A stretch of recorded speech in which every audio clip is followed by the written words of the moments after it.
Marcus Flash Williams stood at center court of the United Center, the Chicago Bulls' gleaming arena, where 20,000 screaming fans had chanted his name just hours ago. Now, at midnight, the stadium was silent except for the rhythmic squeak of his Nikes on polished hardwood and the distant hum of industrial floor buffers. He launched another three-pointer, watched it swish through the net, and felt the familiar stab of pain shoot through his left ankle like a lightning bolt. The $200 million contract extension sat on his agent's desk, waiting for his signature, but every jump shot reminded him why he hadn't signed it yet. Something was wrong with his body, and no amount of ice baths or physical therapy sessions seemed to fix it. In the shadows beneath the third-level seats, Sophie Anderson pushed her industrial mop across the concrete concourse, her blonde hair tied back in a practical ponytail, her navy cleaning uniform 2 sizes too big. She'd learned to be invisible in the 3 months she'd worked the night shift at the United Center, mopping up spilled beer and nacho cheese while NBA millionaires lived their dreams on the court below. Through the gaps in the seating sections, she could see Marcus Williams running his late-night shooting drills, and she winced every time he landed wrong on that left ankle. Her fingers tightened on the mop handle as she watched him execute the same faulty footwork pattern that Coach Rick had been drilling into him for weeks. She knew exactly what was wrong, had known since the first night she'd watched him practice, but who would listen to a night janitor about biomechanics? The sound of expensive heels clicking on marble echoed to the empty arena as Vanessa Chun, Marcus's agent and girlfriend, strutted toward the court in a white Chanel suit that cost more than Sophie made in 6 months. Vanessa's perfectly manicured hand carried 2 cafe lattes from the private executive lounge, and her crimson lips curved into a proprietary smile as she called out to Marcus. Sophie ducked her head and pushed her mop cart toward the service elevator, making herself small, making herself nothing, the way people in her position had learned to do. But as the elevator doors closed, she took one last look at Marcus Williams limping slightly as he walked toward his girlfriend, and Sophie felt the old competitor inside her, the one who'd stood on an Olympic podium at 16, scream in frustration. Someone was going to destroy that beautiful athlete's career, and nobody was paying attention. Hello, my friends. Before we continue our story, leave your like, share the story, and subscribe to the channel. Thank you. Marcus Williams lived in a glass penthouse on the 54th floor of Chicago's newest luxury tower, where floor-to-ceiling windows offered views of Lake Michigan that real estate agents called breathtaking and he called lonely. His championship ring sat in a velvet-lined case on his marble kitchen island, next to a bottle of prescribed painkillers he'd been taking more frequently than his doctor recommended. The penthouse was professionally decorated in shades of gray and chrome, Vanessa's choice, and looked like a hotel suite rather than a home, which was fitting because Marcus rarely felt at home in his own life anymore. His phone buzzed constantly with endorsement deals, charity appearance requests, and messages from teammates, but he couldn't remember the last time someone had asked him how he actually felt. The ankle throbbed as he poured his morning protein shake, and he ignored it the same way he'd learned to ignore most uncomfortable truths in his life. Across the city in a studio apartment in Pilsen, Sophie Anderson woke to her phone alarm at 2 p.m. after sleeping through the morning light that crept around her blackout curtains. Her entire apartment could fit inside Marcus Williams's walk-in closet, but every inch was meticulously organized.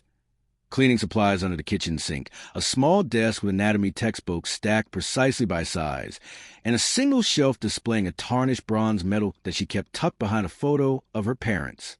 She made instant coffee and ate a bowl of oatmeal while reviewing a biomechanics textbook, the same way she'd done every afternoon for 3 years since the accident that ended her Olympic career.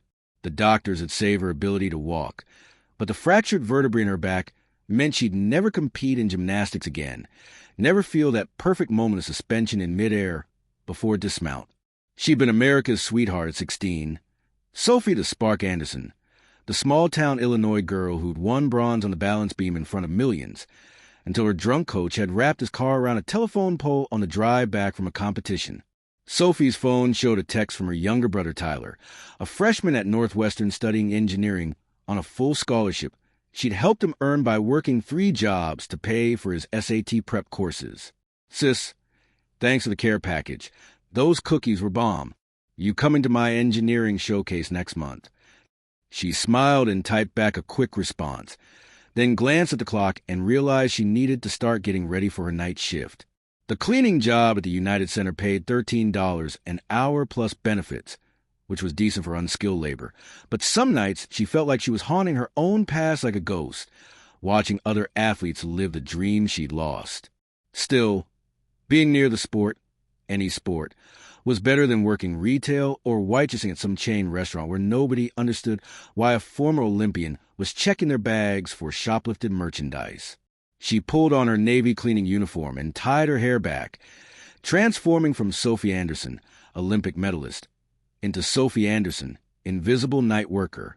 At the Bulls practice facility adjacent to the United Center, Coach Rick Peterson stood in his office, counting his latest profits from the offshore sports betting account that nobody knew existed. The 62-year-old veteran coach had 30 years of NBA experience, 2 championship rings, and a reputation as a tough-love mentor who got results. But the results he cared about most lately were the 7-figure sums he'd been making by betting against his own team. Teaching Marcus Williams the wrong footwork pattern had been brilliant. Subtle enough that team doctors blamed it on Marcus's playing style, effective enough to keep him injured and sidelined for key games. Rick's phone buzzed with a text from Vanessa. "Marcus almost signed a contract today. Need him hurt for 2 more weeks. Warriors game is our biggest bet yet." Rick smiled and typed back, "Don't worry. I'm pushing him harder tomorrow. That ankle will snap like a twig if he keeps training my way."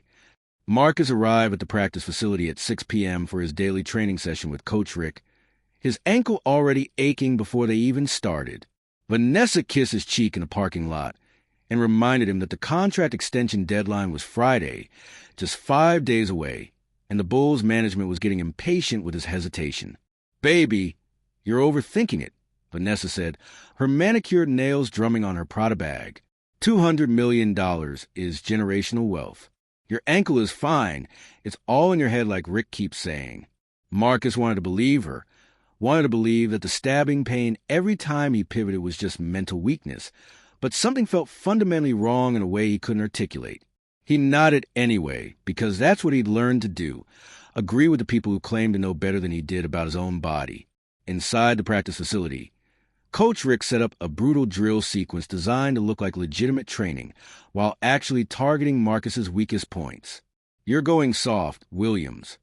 Rick barked, his whistle shrieking through the empty gym. "That ankle isn't injured. You're just afraid of pain." Champions push through discomfort. Marcus gritted his teeth and ran the drill again, pivoting hard on his left ankle, feeling something grind in the joint that definitely wasn't normal. He stumbled, caught himself, and saw Coach Rick's expression. Was that satisfaction flickering across his mentor's face? Before Marcus could process what he'd seen, Rick was in his face, yelling about mental toughness and championship mindset, and Marcus pushed the doubt away, because Coach Rick had won 2 championship rings and earned the right to push his players hard. After the practice session ended at 9 p.m., Marcus stayed behind for his usual midnight shooting routine, alone in the vast empty arena, except for the distant sounds of the cleaning crew beginning their night shift. He practiced his free throws, his layups, his three-pointers, each movement sending fresh waves of pain through his ankle that he determinedly ignored.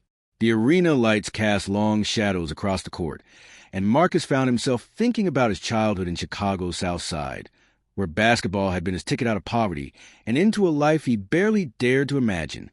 Now he had everything he'd ever wanted: the money, the fame, the beautiful girlfriend, the endorsement deals. So why he feel so empty, like he was performing a role in someone else's movie? He launched another three-pointer, watched it swish through the net, and limped slightly as he walked to retrieve the ball. Sophie pushed her mop cart onto main concourse at 10 p.m., beginning her nightly route that would take her through the entire United Center by 6 a.m. when the morning maintenance crew arrived. She could hear the basketball echoing from the main court. Marcus Williams was practicing late again, which meant she'd have to save that section for last to avoid disturbing him. Through the years of her Olympic training, Sophie had learned to read bodies the way musicians read sheet music, understanding the tiny adjustments of weight and balance that separated perfect form from career-ending injury. Watching Marcus Williams destroy his ankle with faulty footwork night after night felt like watching a slow-motion car accident that she was powerless to prevent. But what could she say? She was nobody to him, just another member of the invisible working class that kept luxury sports franchises running while making barely enough to pay rent. 3 days before the contract deadline, Marcus's ankle finally betrayed him during a practice scrimmage against the Bulls' second-string players. He went up for a routine layup, landed wrong on his left foot, and felt something pop inside his ankle joint like a firecracker exploding under his skin. The pain was immediate and excruciating, dropping him to the hardwood floor while teammates circled around him with concerned faces that blurred together. Team doctors rushed onto the court with medical bags and urgent voices. And through the haze of agony, Marcus heard Coach Rick's voice cutting to the chaos. "It's mental. I keep telling you, Williams, you're psyching yourself out." The trainers helped Marcus to the physical therapy room, gave him ice and painkillers, and told him to rest for 48 hours.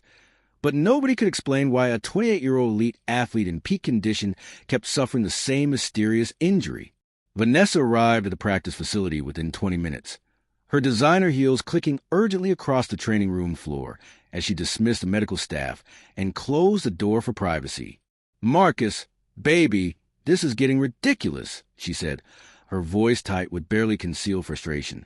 "The Bulls are threatening to pull the contract extension if you can't get your head straight. Do you understand what you're throwing away?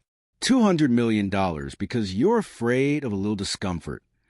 Marcus stared at his swollen ankle, the size of a grapefruit now, and felt doubt creeping through his mind like poison. Maybe they were right. Maybe it was all in his head, mental weakness masquerading as physical injury. Vanessa perched on the edge of the training table, her perfume expensive and cloying, and suggested he sign the contract tomorrow and deal with the ankle later, after the money was secured. That night, Marcus stayed at the facility until midnight, icing his ankle in the empty training room while scrolling through his phone and trying to ignore the gnawing anxiety about his career. Through the walls, he could hear the cleaning crew making their rounds. Vacuum cleaners, mop buckets, the occasional burst of Spanish or Polish as workers called each other. He'd never paid much attention to the night cleaning staff. They were part of the facility's invisible infrastructure, like the HVAC system or the security cameras. But tonight, limping on crutches toward the main court for one last attempt at shooting practice, he noticed a small blonde woman in a Navy uniform watching him from the upper concourse. She looked young, maybe mid-20s, with her hair pulled back severely and an expression on her face that Marcus couldn't quite read. Was that pity? Judgment? Concern? Sophie had been debating with herself for 3 months about whether to say something to Marcus Williams about his footwork, weighing the likely humiliation of being dismissed against her growing certainty that someone needed to intervene before he permanently destroyed his career. Tonight, watching him limp onto court on crutches, something inside her snapped. The old Sophie, the competitor who'd refused to quit even when doctors said she'd never walk normally again, the girl who'd won an Olympic medal through sheer stubborn determination. She set down her mop, took a deep breath that tasted like floor cleaner and old popcorn, and walked down the concrete steps toward the court. Her hands trembled slightly as she pushed open a heavy door that separated the seating area from the court itself, stepping into the bright lights of the arena floor. Marcus Williams looked up from his crutches with surprise and mild irritation, clearly not expecting to be interrupted by cleaning staff during his private practice time. "Mr. Williams?"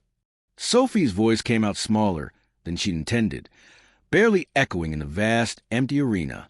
"I'm sorry to bother you, but I've been watching you practice these past few months, and I think I know what's wrong with your ankle." Marcus stared at her like she'd sprouted a second head, his expression shifting from surprise to condescension. "You're the cleaning lady, right?" he said, his tone not quite rude but definitely dismissive.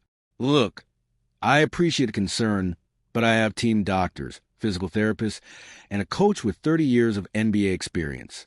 I think we've got the medical situation covered." Sophie felt her face flush with embarrassment and anger. The familiar sensation of being underestimated that had followed her since the accident reduced her from Olympic athlete to service worker.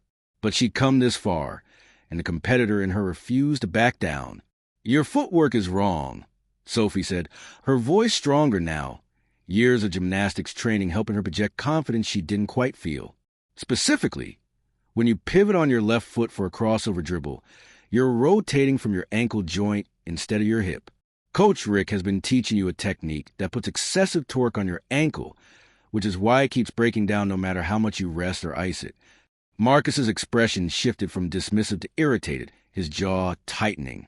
Coach Rick is one of the most respected coaches in the NBA, he said coldly, and you're a janitor who mops floors. Why would I take basketball advice from someone who cleans up other people's messes for a living? The words hung in the air between them like a slap, and Sophie felt the old shame rising in her throat, the shame of having fallen so far from grace, of being invisible, of being nobody. Sophie should have walked away right then, should have returned to her mop bucket and her invisibility. But something in Marcus Williams' dismissive tone sparked a competitor inside her back to life. "Fine," she said, her voice ice-cold now. "Don't listen. But when your career ends at 29, because you've permanently damaged your ankle, remember that a janitor tried to help you, and you were too arrogant to hear it." She turned to leave, her navy uniform swishing as she walked toward the door, and Marcus felt a flicker of something, guilt, curiosity, that made him call out, "Wait." Sophie paused, her hand on the door handle, not turning around. "Show me," Marcus said, his pride warring with desperation. "Show me what I'm doing wrong." Sophie turned slowly, her heart pounding with a mixture of vindication and terror, because now she had to prove she knew what she was talking about. She walked back onto the court, her white sneakers squeaking on the hardwood, and picked up the basketball Marcus had been using. "Watch your foot position when you do a crossover dribble," she said, demonstrating the faulty technique Coach Rick had been teaching him, rotating from the ankle and putting excessive pressure on the joint. Then she adjusted her stance, rotated from her hip instead, and executed a perfect crossover that made Marcus's eyes widen. "See the difference?" she asked. "The power should come from your hips and core, not from twisting your ankle. It's basic biomechanics." Marcus stared at the small cleaning lady who just executed professional-level basketball footwork with the precision of someone who understood exactly what she was doing. Marcus Williams forgot about his injured ankle for a moment, staring at Sophie Anderson with a mixture of confusion and dawning curiosity. "How does a cleaning lady know about biomechanics?" he asked, his tone less dismissive now and more genuinely puzzled. Sophie hesitated, her hand still holding the basketball, debating how much of her past would reveal to this arrogant millionaire who just insulted her profession. "I used to be an athlete," she said carefully, the understatement of the century falling flat in the empty arena. "I studied kinesiology and biomechanics as part of my training. Your coach is either incompetent or he's deliberately teaching you wrong. And either way, you're destroying your ankle with every practice session." Marcus's expression shifted from curiosity to skepticism. How could a night janitor know more than Coach Rick Peterson, a man with 2 championship rings and 3 decades of NBA coaching experience? Before Marcus could dismiss her again, Sophie did something she hadn't done in 3 years. She took off her heavy cleaning uniform jacket, revealing a faded Team USA gymnastics t-shirt underneath that she'd worn as a sort of secret armor against the indignity of her current job. Marcus's eyes went to the shirt, reading the logo, and Sophie saw the moment when confusion crossed his face. "Gymnastics," he said slowly. "What does gymnastics have to do with basketball?" Sophie set the basketball down and walked to the center of the court, her body remembering movements she'd trained for thousands of hours even though she hadn't competed in years. She executed a perfect standing back handspring, landing with textbook precision, then transitioned into a series of balance moves that demonstrated the kind of body control most NBA players could never achieve. Marcus watched with his mouth slightly open as this small blonde cleaning lady moved like an elite athlete across his basketball court. "Olympic gymnastics," Sophie said, slightly breathless from the exertion, feeling a familiar ache in her damaged back. "I was Sophie the Spark Anderson. I won bronze on balance beam for Team USA when I was 16, and I was training for the next Olympics when my coach got drunk, crashed his car, and broke my back in 3 places. The doctor said I'd never walk normally again, let alone compete, but I proved them wrong. I spent 2 years in physical therapy learning everything about biomechanics, body alignment, and injury prevention because I had to rebuild my entire body from scratch." She pulled out her phone, her hand shaking slightly, and showed Marcus a photo of her younger self standing on an Olympic podium, a bronze medal around her neck and tears streaming down her face. The resemblance was clear, though the girl in the photo looked infinitely more confident than the woman in the cleaning uniform standing before him now. Marcus took Sophie's phone, zooming in on the photograph, his skepticism crumbling as he recognized a famous Olympic moment. He remembered watching it on TV when he was a teenager himself, remembered thinking that the small blonde gymnast had looked fearless as she executed her routine. "You that Sophie Anderson?" he said, his voice quiet now, all the arrogance drained away. "I remember you. You were incredible. What happened after the accident?" Sophie took her phone back and slipped it into her pocket, the old pain crossing her face. "The Olympics happened without me," she said simply. "My coach went to prison for DUI and vehicular assault. My family spent every dollar we had on medical bills and legal fees. I aged out of competitive gymnastics while I was still learning to walk again. By the time I was recovered enough to coach or work in sports medicine, I had no money for college, no connections, and a body that couldn't demonstrate techniques anymore. So I took what jobs I could find. Why are you cleaning floors if you have all this knowledge?" Marcus asked, gesturing around the arena, and Sophie felt a flash of anger at the implied judgment in his question. "Because knowledge doesn't pay for your brother's college tuition," she snapped. "Because Olympic medals don't cover rent when you're 25 with no degree and medical debt from surgeries. Because not everyone gets million-dollar contracts and endorsement deals, Mr. Williams. Some of us have to work 3 jobs just to help our family survive." The bitterness in her voice surprised even her, years of frustration and buried dreams pouring out in the empty arena. Marcus had the grace to look ashamed, shifting his weight on his crutches. "I'm sorry," he said quietly. "That was a stupid question. I didn't mean I just meant with your experience. You could probably do something better than this." Sophie laughed, a sharp sound without humor. "You think I haven't tried? Sports facilities want certified trainers with degrees. Teams want coaches with connections. Nobody wants to hire a washed-up gymnast who can't even demonstrate a cartwheel anymore because of 3 titanium rods in her spine. This job," she gestured at her cleaning uniform, "pays $13 an hour plus health insurance. That health insurance covers my brother's allergy medication and my own physical therapy. It's not glamorous, but it's what I've got." She picked up her uniform jacket and started to put it back on, the moment of vulnerability closing. "Anyway, I've told you what's wrong with your footwork. You can take my advice or ignore it, but I've got 4 more hours of mopping floors before my shift ends. Good luck with your ankle, Mr. Williams." Marcus felt something shift in his chest, watching this proud woman who'd been America's darling at 16 now, cleaning his practice court at midnight. "Wait," he said again, the word coming more urgently this time. "If what you're saying is true, if Coach Rick is teaching me wrong, can you fix it?" Sophie paused, her hand on the door again, and turned back with a skeptical expression. "In theory, yes," she said slowly.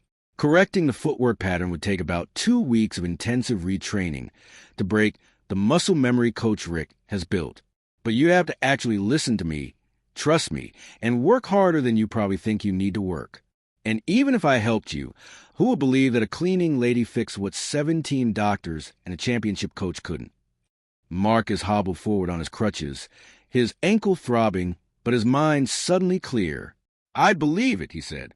"Show me how to fix my ankle, and I'll make sure everyone knows you saved my career." The next morning, Marcus Williams called an emergency meeting with his team doctor, physical therapist, and Coach Rick, announcing that he wanted to try a different training approach for his ankle. Coach Rick's face turned red with barely suppressed rage as Marcus explained that a biomechanic consultant had identified problems with his footwork pattern. "A consultant?" Rick snarled. "What consultant? Who is this person? Where did they train?" Marcus hedged, not ready to reveal that his consultant was the night cleaning lady, and simply insisted that he wanted to try a different approach for the next 2 weeks before making a final decision on the contract.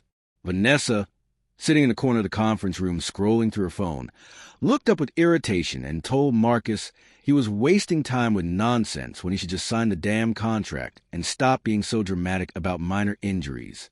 Coach Rick and Vanessa exchanged a quick glance that Marcus caught but couldn't quite interpret. Were they annoyed with each other or with him?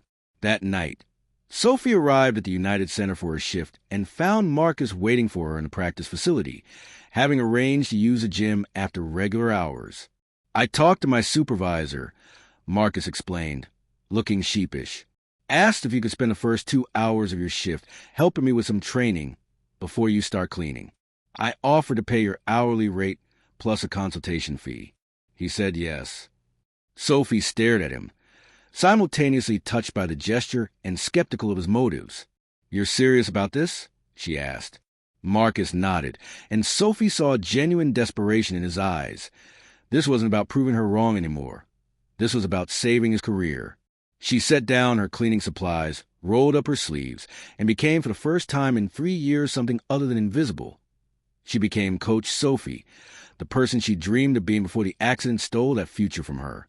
The training was brutal and humbling for Marcus in ways he hadn't experienced since high school. Sophie broke down every movement into component parts, making him repeat the correct hip rotation hundreds of times until his legs shook with fatigue and sweat poured down his face. "Again," she'd say in that quiet, firm voice whenever he slipped back into Coach Rick's faulty pattern. "You've trained the wrong way for months. Your muscles have memory. We have to overwrite it."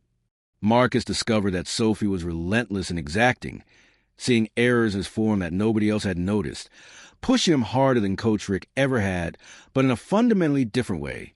Rick pushed to break him down, but Sophie pushed to build him up.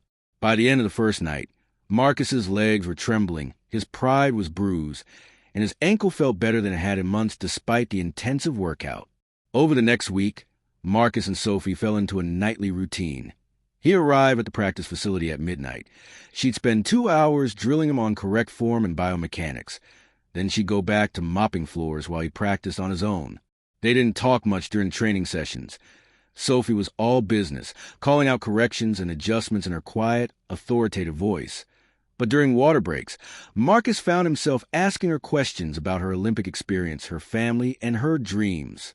He learned that Sophie's younger brother Tyler was studying engineering at Northwestern on a full scholarship, that her parents had died in a car accident when she was 20, that she'd used all her Olympic medal money to pay for her mother's cancer treatment before the crash happened. The more Marcus learned about Sophie Anderson, the more ashamed he felt about his initial dismissal of her as just a cleaning lady. By the 6th day, Marcus's ankle felt transformed. The grinding pain was gone, replaced by a strength and stability he hadn't experienced in months. He could pivot, jump, and land without the sickening twist that had been sabotaging every game in practice. Sophie watched him run through drills with a small, satisfied smile, the kind of pride a coach feels when a student finally masters a difficult technique. "You've got it now," she said during their final training session. "Your body has relearned the correct patterns. Just keep practicing this way, and your ankle will stay healthy." Marcus wiped sweat from his forehead and looked at this remarkable woman who'd save his career without asking for anything in return. "How much do I owe you?" he asked, reaching for his wallet, and Sophie's face closed up like a door slamming shut. "You don't owe me anything," Sophie said coldly, offended by the offered payment. "I didn't do this for money. I did it because watching someone destroy themselves through ignorance was driving me crazy." She turned to leave, but Marcus caught her arm, gently, respectfully, and she looked up at him with those fierce blue eyes that had stared down Olympic judges at 16. "I didn't mean to offend you," Marcus said quickly, "but you saved my career. You must need something, college tuition, training certification courses, anything. Let me help you the way you helped me." Sophie pulled her arm away and picked up her mop bucket, her expression unreadable.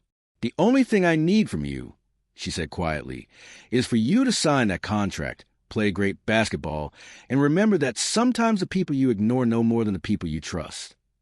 Marcus returned to regular practice the next day, his ankle strong and stable, executing crossover dribbles and pivot moves that made his teammates stop and stare. Coach Rick watched with narrowed eyes as Marcus ran through drills without a single wince of pain, moving with fluidity and confidence that had been absent for months. "What happened to your ankle?" the assistant coach asked during a water break. "Did you get surgery or something? You're moving like you're 20 again." Marcus smiled and said something vague about discovering the right physical therapy approach, but he caught Coach Rick's expression across the gym. That wasn't relief or pride on his mentor's face. It was something else, something that looked almost like fear. The breakthrough in Marcus's ankle recovery should have been cause for celebration, but instead it triggered a chain reaction of suspicious behavior from the people he trusted most. Coach Rick insisted on a private training session the next day, pushing Marcus back toward the old footwork patterns while claiming Sophie's technique was amateur gymnastics nonsense that would ruin his natural playing style. Vanessa showed up at Marcus's penthouse that evening with champagne and a stack of contract documents, urging him to sign immediately before he changed his mind again about committing to the Bulls. Something felt off about their desperation. Both Coach Rick and Vanessa seemed almost frantic to get Marcus back to his injured state or to lock him into a contract before he could think too carefully. Marcus started asking questions he'd never thought to ask before. Why was Coach Rick so insistent on one specific training approach? Why did Vanessa care more about him signing the contract than about his health? Why had his ankle only started improving after he stopped listening to the two people who claimed to have his best interests at heart? Marcus called Sophie the next night, using the work number she'd reluctantly given him, and asked if she'd watch Coach Rick's training footage to see if he was correctly implementing the new footwork patterns. Sophie arrived at the practice facility during her dinner break, still in her cleaning uniform, and watched video footage of Coach Rick deliberately teaching Marcus the wrong technique again, undoing the progress they'd made together. Her face went pale, then flushed with anger. "He's sabotaging you," Sophie said flatly, her hands clenched into fists as she watched the screen. Nobody with 30 years of NBA experience would teach that footwork by accident. He's either incompetent or he's destroying your ankle on purpose. The accusation hung in the air between them, sounding paranoid and conspiracy-minded, but Marcus felt truth settling into his bones like ice water.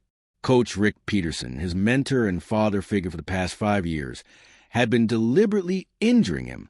But why? Sophie pulled out her phone and started searching, her gymnast mind trained to think through complex physical problems, finding patterns in data that Marcus had never thought to examine. "When did your ankle problem start?" she asked.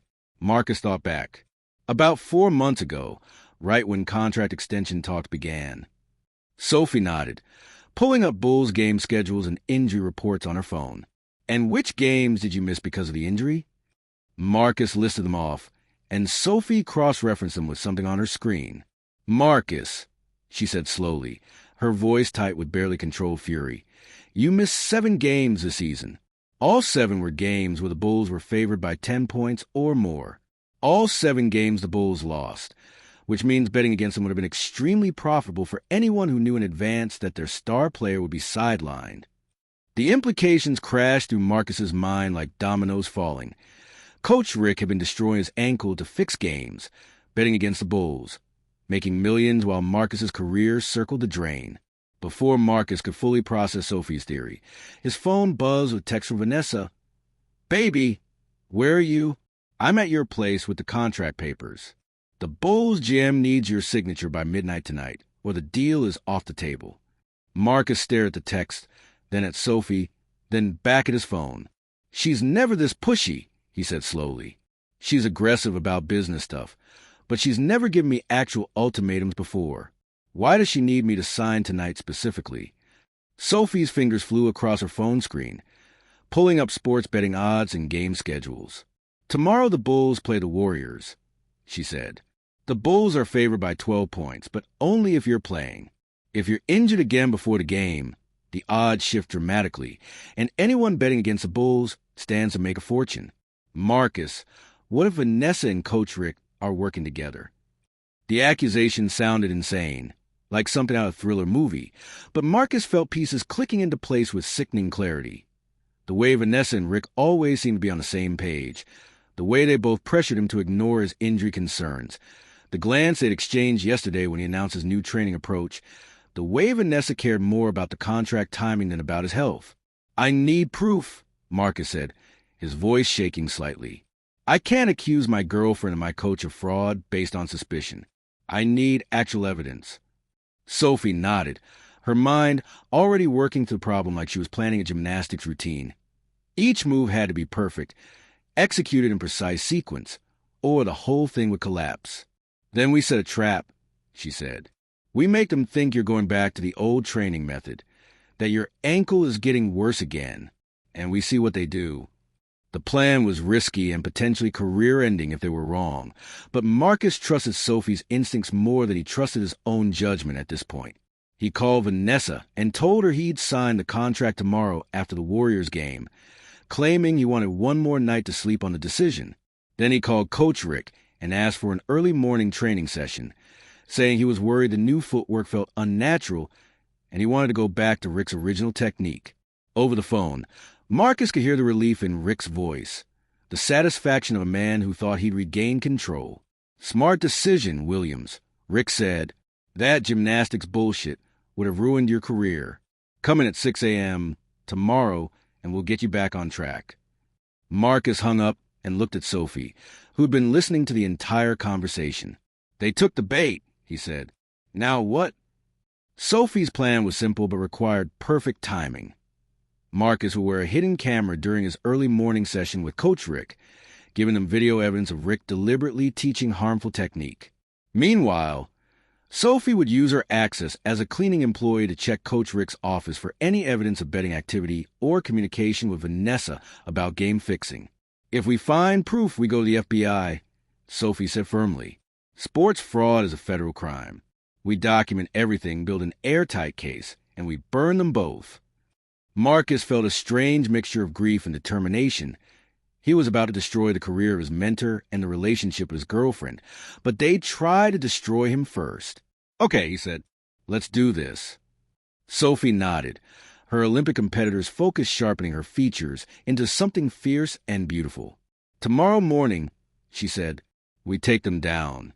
That night, Marcus couldn't sleep, lie awake in his penthouse and staring at the ceiling while replaying every interaction he'd had with Vanessa and Coach Rick over the past few months. Had there been signs he'd missed? Red flags he'd ignored because he was too trusting, too eager to believe that the people who claimed to care about him actually had his best interests at heart? His phone buzzed at 3 a.m. with a text from Vanessa. "Can't wait to celebrate tomorrow night after you sign. I love you." The words felt hollow now, performative, like dialogue from a script she'd been reading all along. Marcus deleted the text without responding and got up to prepare for the morning's confrontation, his stomach churning with anxiety about what they might discover. Marcus arrived at the practice facility at 5:45 a.m. wearing a small camera hidden in his Bulls warm-up jacket, the kind of surveillance equipment Sophie had helped him acquire from a friend of her brother's who worked in private security. The facility was nearly empty at this hour, just a few early morning staff members and the cleaning crew finishing their night shift. Sophie among them, pushing her mop cart past the training rooms while casting a meaningful glance at Marcus. Coach Rick Peterson arrived exactly at 6 a.m., carrying his trademark clipboard and wearing an expression of smug satisfaction that made Marcus's stomach turn. "Ready to get back to real training?" Rick asked, clapping Marcus on the shoulder with false camaraderie. "That gymnastics crap was killing your natural instincts. We'll have you back to your old self by game time tonight." Marcus nodded and followed Rick onto court, every nerve in his body screaming that this was wrong, that his mentor was his enemy. The training session was everything Sophie had predicted. Coach Rick systematically taught Marcus the exact footwork patterns that would maximize stress on his ankle joint, camouflaged within legitimate-looking drills that would appear normal to anyone who wasn't a biomechanics expert.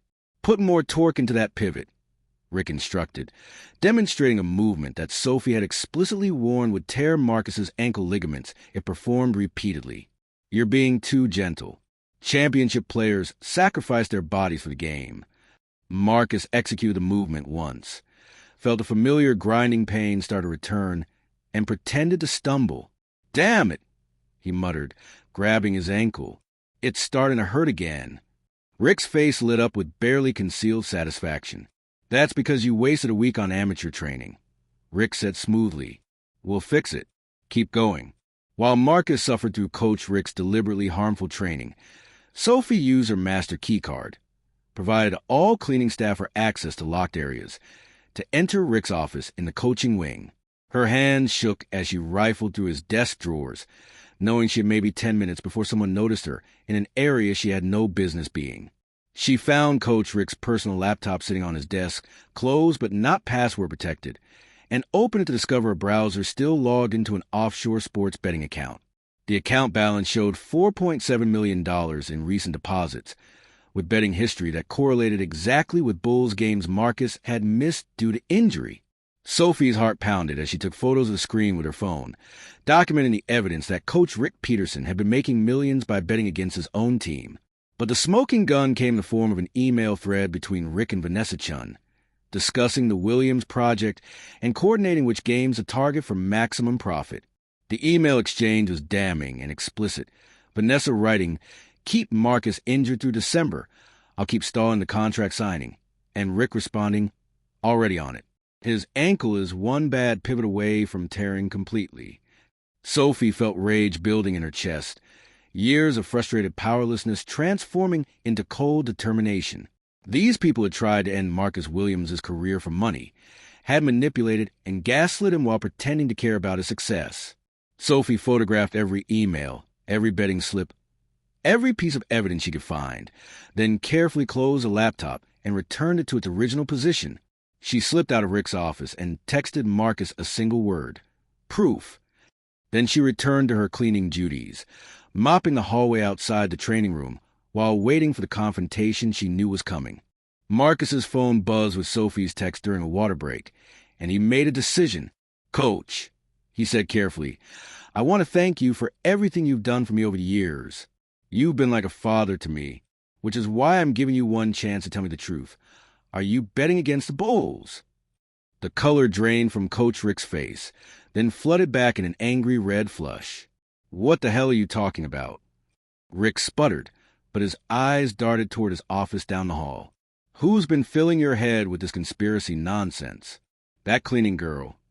Marcus pulled out his phone and played the video footage of Rick teaching him the deliberately harmful technique, then showed him the photos Sophie had texted, Rick's betting account, the emails with Vanessa, the evidence of systematic fraud. Rick's face went through a series of expressions: shock, anger, calculation, and finally, resignation. "You have no idea what you're dealing with," Rick said quietly, his coaching mask dropping to reveal something uglier underneath. "This league is built on money and manipulation. You think your talent matters? You're a commodity, Williams, and commodities get exploited. Vanessa and I saw an opportunity, and we took it. We were going to make sure you got that contract anyway, just on our timeline." Marcus felt his hands clenching into fists, years of trust and mentorship revealed as a calculated con. "You tried to end my career," he said, his voice shaking with controlled fury. "You destroyed my ankle on purpose. You bet against my team while pretending to coach me to victory. How long have you been doing this?" Rick laughed, a harsh sound without humor. 3 years, he said. "Ever since Vanessa and I started seeing each other behind your back. She's very good at keeping secrets, your girlfriend." "Oh, wait, my girlfriend now, I guess." The revelation hit Marcus like a physical blow. Vanessa and Coach Rick had been having an affair while orchestrating his destruction, play him for a fool while stealing his money and his health. Marcus stumbled backward, his mind reeling, and Coach Rick pressed his advantage. "What are you going to do, Williams? Go to management? They'll never believe you over me. I'm Rick Peterson, 2-time championship coach. You're just another overpaid athlete with injury problems. And even if you have evidence, going public will end your career anyway, because nobody wants a player who accuses his own coach of fraud." Rick stepped closer, his voice dropping to a menacing whisper. "Sign that contract. Play tonight's game. Keep your mouth shut, and maybe we'll let you keep your career. Fight us, and I'll make sure you never play professional basketball again." Before Marcus could respond, the training room doors burst open and Sophie Anderson walked in, no longer wearing her cleaning uniform but dressed in jeans and a Team USA jacket, carrying a folder full of printed evidence, and followed by 2 men in FBI windbreakers. "Coach Rick Peterson," one of the agents said, his voice flat and official, "you're under arrest for sports fraud, wire fraud, and racketeering. You have the right to remain silent." Rick's face went white as the agents handcuffed him, reading him his rights while Sophie handed over the evidence folder. "You forgot about the cleaning lady," Sophie said coldly, looking Rick straight in the eyes. We see everything. We hear everything. And sometimes we document everything and send it to the FBI. Marcus watched his former mentor being led away in handcuffs, then turned to Sophie with a mixture of gratitude and shock. "How did you get the FBI here so fast?" he asked. Sophie smiled grimly. "I called them last night after I found the evidence. They've been investigating betting irregularities in the NBA for months. We just gave them the concrete proof they needed." The FBI agents asked Marcus to come to their office for a formal statement, and Sophie accompanied him, sitting beside him while he recounted months of manipulation, gaslighting, and deliberate injury. The agents informed them that Vanessa Chun was being arrested at Marcus's penthouse right now, caught in the act of trying to destroy evidence on her laptop. "She was your agent?" the lead investigator asked. "She had access to all your financial information, contract negotiations, medical records?" Marcus nodded, feeling waves of shame and anger wash over him. The agent shook his head.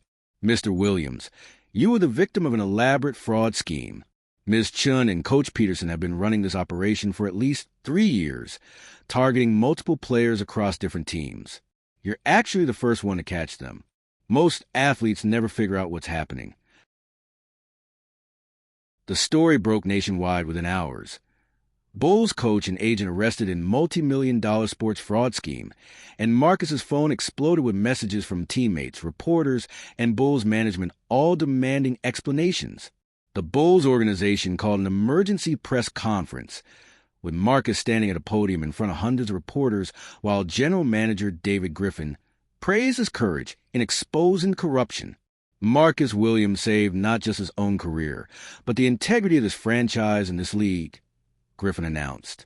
And he had help from an unlikely source, a member of our facility staff who saw what was happening and refused to stay silent. Marcus insisted that Sophie join him at the podium over her vehement protests, and when she finally walked out in her Team USA jacket instead of her cleaning uniform, cameras flashed like lightning. "This is Sophie Anderson," Marcus told the assembled media. "She's a former Olympic gymnast who identified the sports fraud being committed against me and helped build a case that brought the criminals to justice." The press conference turned into a media sensation as reporters researched Sophie's background and discovered her Olympic history, her tragic accident, her fall from elite athlete to night shift cleaning worker. Social media exploded with stories praising the janitor who saved the NBA and condemning the system that had left an Olympic medalist mopping floors to pay her bills. Major sports networks interviewed Sophie about biomechanics, coaching fraud, and athlete exploitation, and within 24 hours she received job offers from 3 NBA teams, 2 sports medicine clinics, and 5 universities wanting her to join their coaching programs. The attention was overwhelming and uncomfortable for Sophie, who'd spent 3 years making herself invisible, but Marcus stayed by her side through every interview and press conference, making sure she received the recognition she deserved. "Sophie Anderson is the reason I still have a career," he told ESPN. "She's brilliant, dedicated, and she saved me when everyone else was trying to destroy me." 2 days after the arrest, Marcus called another press conference, this one without the Bulls' knowledge, and announced that he was donating $5 million from his contract extension to establish a scholarship fund for former Olympic athletes facing financial hardship. "Athletes like Sophie Anderson dedicate their entire childhoods to representing our country," Marcus said, looking directly at Sophie in the front row. "When their careers end through injury or age, we abandon them. No more. This fund will provide college scholarships, vocational training, and career support for Olympic athletes who need help transitioning to life after sports." The crowd erupted in applause, and Sophie felt tears streaming down her face, not just for herself, but for the hundreds of former athletes who'd struggled the way she had, invisible and forgotten by the country they represented. After the press conference, Marcus pulled Sophie aside and handed her a contract. "I want to hire you as my personal trainer and biomechanics consultant," he said. "Salary is $150,000 per year plus benefits. You'd travel with me to away games, work with me daily, and help me stay healthy for the rest of my career."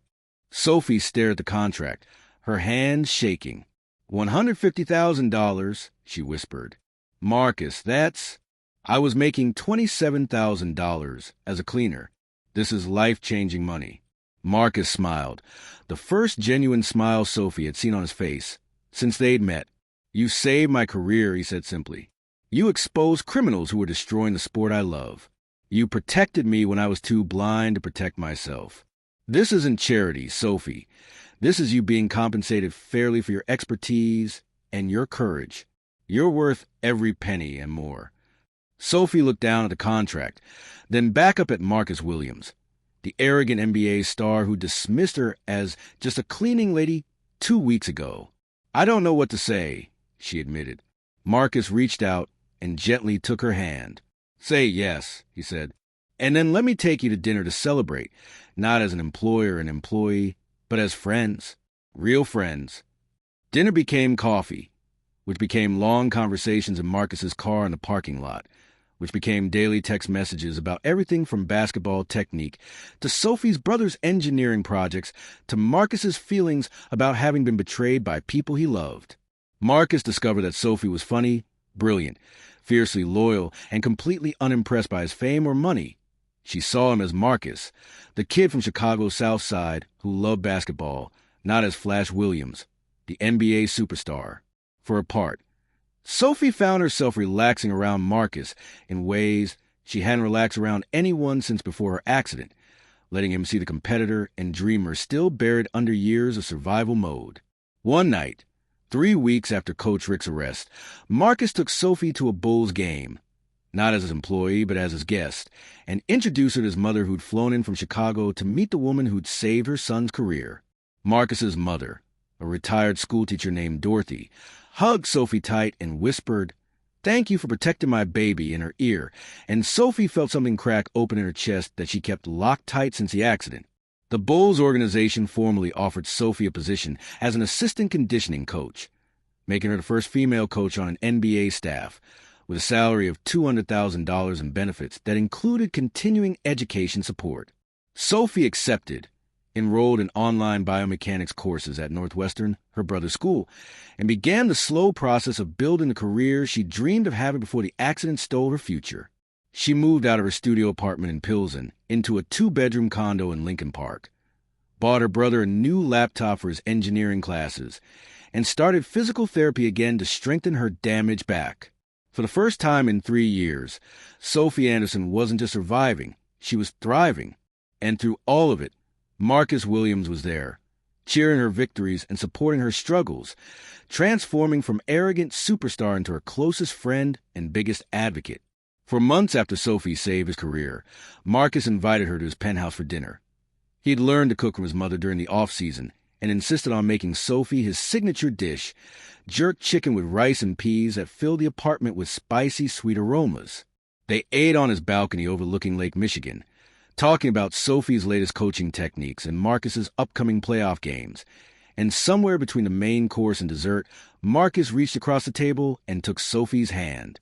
"I need to tell you something," he said, his voice nervous in a way Sophie had never heard before. "When I first met you, I was an arrogant jerk who judged you by your job instead of your character. You were invisible to me, less than nothing, just another person who served me. I was wrong about everything. About you, about what matters, about what real worth looks like. And somewhere in the past 4 months, I fell in love with a woman who was brave enough to confront me, smart enough to save me, and generous enough to forgive me." Sophie's breath caught in her throat, her blue eyes wide with surprise and something that looked like hope. "Marcus," she started, but he squeezed her hand gently and continued. "I know we started as employer and employee, and I know my public proposal might make you feel pressured. So I want to be clear. You can say no, we can stay friends, and nothing about your job or our working relationship will change. But I had to tell you how I feel, because hiding it felt like lying, and I don't want any more lies between us." Sophie looked at this man who'd been humbled and transformed by his own mistakes, who'd learned to see past wealth and status to recognize real value in people, and she felt her carefully constructed walls finally crumble. "I fell in love with you too," she admitted, her voice barely above a whisper. "Somewhere between yelling at you about biomechanics and watching you grow into someone better than you were, I stopped seeing you as a client and started seeing you as everything." The Chicago Bulls won the NBA championship that June, with Marcus Williams scoring 42 points in the final game and earning Finals MVP honors, while Sophie watched on the bench in her assistant coach gear, proud tears streaming down her face. After the final buzzer, Marcus ran straight past the celebrating teammates and media cameras to Sophie, pulling her into his arms and kissing her in front of 90 million television viewers. "I love you," he said, his voice carrying through the arena microphones. "You saved my life and you made me better. Will you marry me?" Sophie laughed and cried simultaneously, nodding yes while the crowd erupted in cheers and camera flashes exploded around them. The proposal went viral instantly. NBA star proposes to former Olympian on court after championship win, and became one of the most watched sports moments of the decade, a Cinderella story that transcended basketball. They married 3 months later at the Chicago Botanical Gardens in front of 300 guests, including Sophie's brother Tyler, now a junior at Northwestern, Marcus's mother Dorothy, and half the Bulls organization, who becomes Sophie's adopted family. Tyler walked Sophie down the aisle, both siblings crying happy tears, while Marcus stood at the altar in a custom tuxedo, looking at Sophie in her white lace gown like she was the only person in the world. The officiant mentioned in the ceremony that they'd met when Sophie was a cleaning lady and Marcus was an arrogant superstar, and both of them had been transformed by their unlikely romance. He'd learned humility and she reclaimed her dignity, and together they built something beautiful from broken pieces. Their vows were simple and honest. Marcus promised to always listen when Sophie corrected his footwork, and Sophie promised to always believe in him even when he didn't believe in himself, and everyone laughed and cried as they sealed their promises with a kiss. The wedding reception featured jerk chicken, Marcus's specialty, Jamaican rice and peas, his mother's recipe, and a groom's cake shaped like a basketball with Sophie's Olympic bronze medal on top, symbolizing how both their athletic careers had shaped their love story. Tyler gave a best man speech about how Sophie had worked 3 jobs to support his education, how she'd never complained or given up even when life had knocked her down repeatedly, and how watching her fall in love with someone who truly valued her had been the greatest gift. Marcus's mother spoke about how her son had been losing himself to arrogance and empty success until Sophie showed him what real strength looked like, teaching him that true champions are made not in gyms but in how they treat people when nobody's watching. The speeches left barely a dry eye in the venue, celebrating not just a wedding but a story of redemption, second chances, and love that transcends social class. Sophie's former Olympic teammates attended the wedding, including several who'd also struggled with the transition from elite athlete to regular citizen, and Marcus announced at the reception that his scholarship fund had now raised $12 million and will provide full support for 40 former Olympians pursuing college degrees or vocational training. He specifically credited Sophie with inspiring the initiative, noting that America asks teenagers to sacrifice their childhoods for national glory and then abandons them when their competitive years end. The Olympic Committee responded by appointing Sophie as a consultant for athlete transition programs, and 3 universities offered her positions developing sports medicine curricula focused on injury prevention. Sophie accepted a part-time role at Northwestern, her brother's school, teaching biomechanics while continuing to coach for the Bulls, finally achieving the career she dreamed of before the accident derailed her life. 6 months after the wedding, Sophie discovered she was pregnant, and Marcus responded by crying happy tears in the doctor's office while holding her hand. They announced the pregnancy on Instagram with a photo of Marcus's hand on Sophie's barely visible baby bump, both wearing their team jerseys, his Bulls jersey and her custom-made Coach Anderson shirt. The post got 18 million likes and thousands of comments celebrating their journey, from cleaner and superstar to partners and parents. Sophie continued coaching through her second trimester, working with Bulls players on injury prevention and biomechanics, before transitioning to a consultant role as her pregnancy advanced. Marcus finished the season playing the best basketball of his career, his ankle strong and stable using the techniques Sophie had taught him, and dedicated every game to his wife and unborn daughter. Their daughter, Grace Dorothy Williams, was born in early March during the Bulls' playoff run, with Marcus leaving the game in the 3rd quarter when Sophie went into labor. He arrived at the hospital still in his uniform, holding Sophie's hand through 13 hours of labor and crying when Grace finally arrived, perfectly healthy and screaming with strong lungs.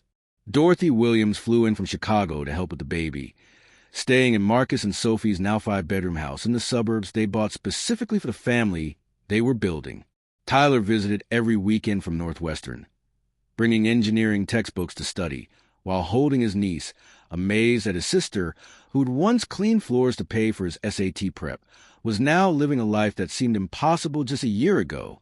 The U.S. Olympic Committee formally asked Sophie to join the coaching staff for the next Summer Olympics, leading biomechanics and injury prevention training for the entire Team USA delegation. Sophie accepted with the condition that she could bring 6-month-old Grace and Marcus with her, and the Olympics Committee agreed, delighted by the publicity of the former Olympic medalist returning to glory as a coach. Marcus took a break from basketball to accompany his wife and daughter to the games, watching Sophie work with young gymnasts who reminded him of photos of Sophie at 16, fearless, determined, and talented beyond measure. One night during the games, Marcus held Grace while watching Sophie teach a 17-year-old gymnast the exact balance beam routine that had won Sophie her bronze medal 12 years earlier, and he felt gratitude so overwhelming that he had to sit down. The press followed Sophie's Olympic coaching debut closely, celebrating the full-circle story of the bronze medalist who'd fallen from grace and climbed back to glory through courage, competence, and love. Sports Illustrated features Sophie on their cover with the headline, "From Janitor to Champion: How Sophie Anderson Saved the NBA and Herself," detailing her journey from working-class survival to Olympic coaching and NBA staff. The article mentioned that Sophie still volunteered 1 weekend per month with a cleaning company, helping organize better wages and working conditions for service workers, never forgetting where she came from.